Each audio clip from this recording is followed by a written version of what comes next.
Good evening, everyone. We would like to welcome Mexico Open at Vidanta winner, Jake Knapp, to the Media Center.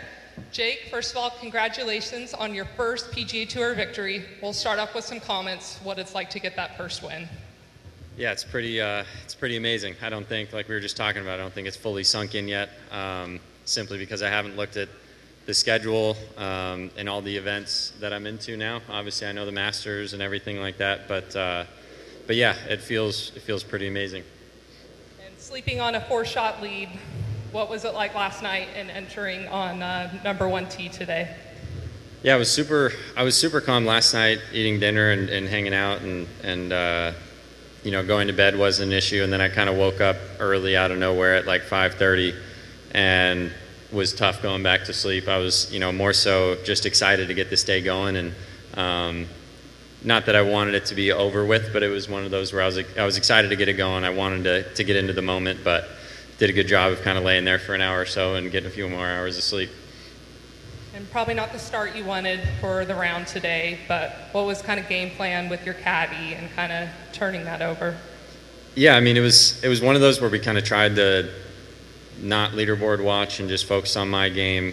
We knew the course was set up a little bit tougher today. There weren't going to be any super crazy low scores, especially on the back nine. So just kind of felt like it was one of those, if I could have a lead going into the back nine, that if I just kind of make a bunch of pars and force guys to make birdies, it's going to be tough. And if they do, good on them. But yeah, after that start, wasn't super ideal. And we just said, it's kind of the 3 worst holes I could have played, and we still have a 2-shot lead, and we got a free tee shot right here. So let's just get this swing out of the way, make some pars, give ourselves some birdie chances, and we'll be just fine. Are you someone who typically leaderboard watches during rounds?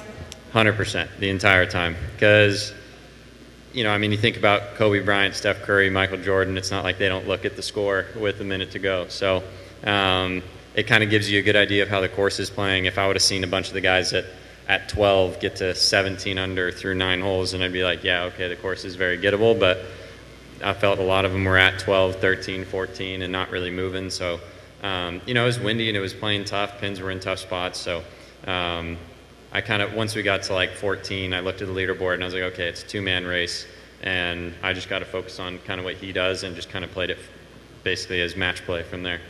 What were the feelings on 18T with the lead with 1 hole to go? Walking off 17, I told Mike, let's have a conversation, because I know that there's some guys that play it left of that fairway into the opposite hole, and I was like, let's have a conversation, even though I've never done it, never seen it in the practice round or anything like that. I'm like, the only place you can't go is out of bounds right. So, but I hadn't driven it that well all day, and felt like, if anything, I was either missing it left or kind of overcutting, so I had a bit of a 2-way miss going, and I was like, let's just aim just left of the bunker, hit our fade. If it goes in the bunker, fine. If I overcut it, it's in the fairway, and he said he loved it. So, just trusted our game plan, and went about business. It was a young final pairing, just your 9th PGA Tour start and Sammy's 11th, first time playing together. What was it kind of like, especially as you guys were going back and forth down the stretch? He was awesome. I mean, super, super nice kid. We had a good conversation on like number 5, just kind of talking hockey and kind of talked off and on. Twosomes, it's kind of tough. I feel like you're just kind of trying to move all day. But super nice kid, very fun to play with, very good player. And like we talked about it after, it was very fun. It was a fun last group. He's a nice kid, and we had good conversation, and it's just going to be a matter of time before he wins out here, because he's a very good ball striker, and once he gets that putter going, he'll be just fine.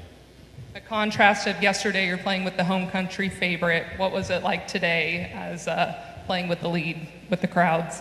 Yeah, it was definitely different. There was a lot more cheers for me, which was kind of fun. But no, I mean, I just saw Ortiz a second ago, and I mean, he's awesome, super, super nice kid. I wish him all the best on the Korn Ferry this year. He's a very good player in his own right. But today was great. I mean, the galleries were very fun. I mean, obviously I didn't give them a ton to cheer for, but when I did, they did a good job of giving it to me.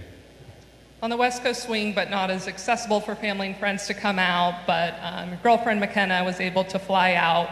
When did you kind of find out she was going to be able to make it here for the final round? I jokingly told her at the beginning of the week that if I have a 3-shot lead, I think I said it on Tuesday, I was like, if I have a 3-shot lead going into Sunday, you're flying down. for Sunday to watch, and she was like, no, I'll get my own flight. And then sure enough, last night she had a big smile on her face when we were FaceTiming, and I was like, what are you so giddy about? And she showed me her phone and showed that she had a flight getting in at like 12:30 or 1 o'clock. And that was pretty cool to be able to have her down here. I know my family was all over at my parents' house watching and doing a little watch party there. But yeah, being able to have her here, and even just having Mike, because Mike, my caddy's been a friend of mine for the last 5 or 6 years. So having him here was very special as well. And yesterday you shared the significance with your tattoo and the meaning behind it. Was that something you kind of allowed yourself to reflect on last night or even today during the final putt of your grandpa? Yeah, I had a little kind of conversation with him this morning, and just talked about the day and wish he could be here to watch it and experience all of it. And I know he's one of those guys that if I ever kind of got down on myself, or if I ever got nervous or started doing something bad, he's the kind that would just kind of whack me on the back of the head and be like, come on, get to work. So there was definitely a little bit of that today, just kind of, even though I didn't have my best stuff, just kind of doing it for him and everybody else who's been a part of my team and my family and everything for so long. 29 years old and first win, there's a lot of people who helped me along my way, so keeping them in the back of my mind and just no quit, no surrender, and just grind it out. What do you think his comments would be on capturing your first PGA Tour win? Winner, winner, chicken dinner. That's his go-to. So I know he'd shoot me a text with that, and he'd probably say cigars on me when I get home. One more for me before we open up to the media. Haven't given you much chance to think, but now you have way more flexibility with your schedule and to all the signature events and Masters. So what's the importance of that now for the rest of the season? Pretty surreal, to be honest. We talked about it at the beginning of the year with the Farmers, with what happened at Farmers, and basically barely getting into Waste Management, and then and not being into AT&T, and then not being into Riviera, and it was just like, man, it's going to be really tough to play into these signature events unless you win. And everybody wants to win out here. There's a lot of guys who played out here for a long time who have never won, and it's just one of those things where now all of a sudden there's a lot of doors open. The Masters part hasn't even begun to sunk in yet. I mean, that's going to be surreal, stepping on the grounds there. But Mike and I just keep talking about it. It's like, just keep putting in good work, keep putting ourselves in positions at these tournaments, and put our head down, go to work, and good things are going to happen. And sure enough, this week it worked out. Perfect. With that, we'll open up. If you guys have a question, raise your hand, and Ramon will get a microphone over to you. Okay.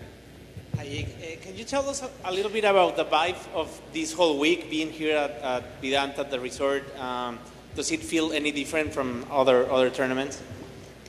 Yeah, I mean, considering my last event was Waste Management, it's definitely a very different feel. My caddy and I were talking, and it was like, man, if we can control our emotions in an event like that where everything's just crazy the entire time, we're going to be okay. So, but it was awesome. I mean, this entire week, I feel like everybody was just in love with this event and everything at this resort, and everything going on, and you could just feel that with the galleries and everything else. Even the guys I played with in the Pro-Am, just very passionate about it. So, it was a very, very unique event for me, and I'm excited to come back. Jake, Jose Villalba from Multimedios and Millennium. Talk about the important parts of the round for you, which you think was the key shots or holes that ultimately won for you. And also, the last couple of years, this is your rookie year at the PGA Tour. A lot has been made about you working as a guard in a nightclub. Talk about all the roller coasters that land you now as a PGA Tour winner. Yeah, some key shots today. I would say, I mean, just honestly, all the chipping today. I mean, like I had to chip a lot coming down the stretch. And we talked about that last night. We knew that maybe if the ball striking was off, our short game is going to have to be a little bit more dialed in. And so I feel like a lot of those chips coming down the stretch, I felt like I hit a good shot on number 12, kind of, just didn't hit a great putt, and then a good chip on 13, 14, 16, 17. So yeah, I think all those played a big role. And then in terms of the roller coaster of my career, I mean, yeah, I jokingly talk about it with Mike and my family, and when I have all these people ask me for autographs and pictures and questions and podcasts and all that stuff, it's like, it's hilarious to think 2 years ago I was working security at a bar, and you know, it was a much different scenario in my life. So I'm very appreciative of being out here, being able to play golf professionally, and just this entire atmosphere. I mean, it's what I practice and work for every single day. Hi, congratulations, first of all, Jake.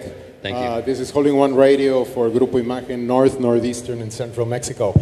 If it didn't have a name before this weekend, thanks to you, we could have named it Moving Day on Saturday. 11 holes, 9 birdies. Can you describe to us how that Saturday came about and what did you feel at the end? Yeah, you know, it was one of those days where I was just, it felt very similar. I mean, Friday I felt like I hit the ball very, very well, and I just didn't make a lot of putts.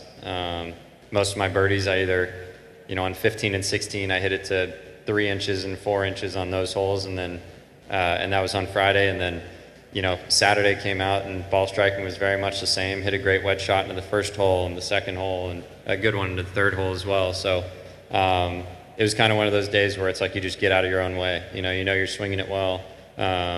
Go through your process. You know, don't think in the future too much about what the round can be. And made a few bogeys, but did a good job of bouncing back when I did with a couple birdies. And yeah, I mean, obviously get me in that position going into Sunday. You don't want to get comfortable with any lead out here because anything can happen. So yeah, Saturday was a big day.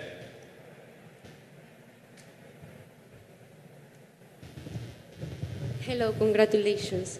Many times the feats are seen like the moment to work on correcting mistakes. In this case, what must be learned with a win? What will I learn from a win?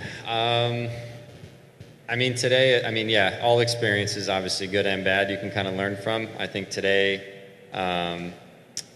learned a lot about my tendencies when I get under pressure like that. I feel like a lot of my misses were kind of the same, and I probably should have given myself a little bit more time to warm up this morning. I feel like I probably was rushing through a little bit, so I think next time around, just get to the course a little bit earlier, get to the range a little bit earlier, give myself time, don't feel like I'm rushing, because the entire day you need to be working on lowering your heart rate, not raising it.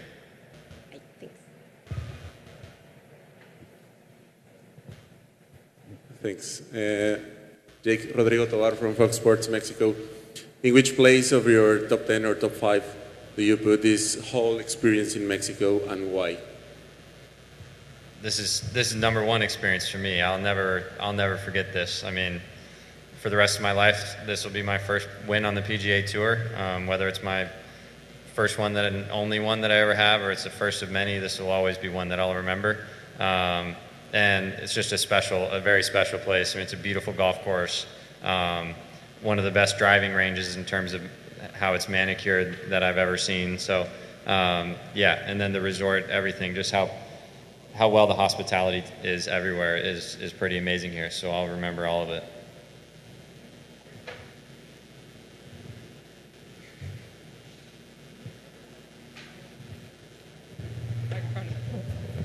Hey, Jake. Congratulations. Kind of off topic here. We're wondering, on your player bio, you talked about getting a ball from Steve Williams from Tiger's 9 and 8 match back in the day. Can you talk about that day, what you remember, and what that was like for you? Yeah. When I was a kid, there really aren't many PGA Tour events around Orange County where I'm from, Costa Mesa. But one of the ones was the WGC match play at La Costa. It's about an hour from my house. So my dad took my brother and I there when we were a kid, and I was just hounding Stevie all day to give me a ball, and he kept on telling me after the round. And then Tiger finally closed out Stephen Ames 9 and 8 in the 10th hole, and I was kind of standing back by the 10th tee. They walked right by, and I asked them for a ball, and neither of them really did anything. They walked into the locker room, and I was like, dang, like, there they go. And then 10 seconds later, Stevie walked out, and it was just like, hey, kid, tossed me his ball, and it's pretty awesome. It's the only really the only piece of sports memorabilia that I have that I really cherish. It's just still got it in the same little plastic case sitting on my shelf at home. And final few from me. Are you someone who is a goal setter? What goals did you kind of have coming into the season? And will you kind of have to reassess after capturing your first win in your 9th start? Yeah, I mean, not really. I mean, I've kind of shifted everything internal for me. You know, I just want to feel like I get the most out of every day, every tournament.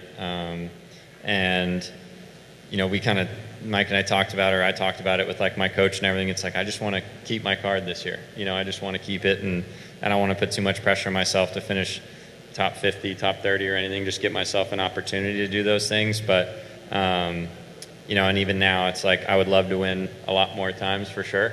But I'm just going to keep on working hard and trust the fact that the good things will take care of themselves. Any other questions? With that, we will wrap things up. Jake, again, congratulations on getting your first PGA Tour victory. Thank you. Thank you all you guys. Appreciate it. Thank you.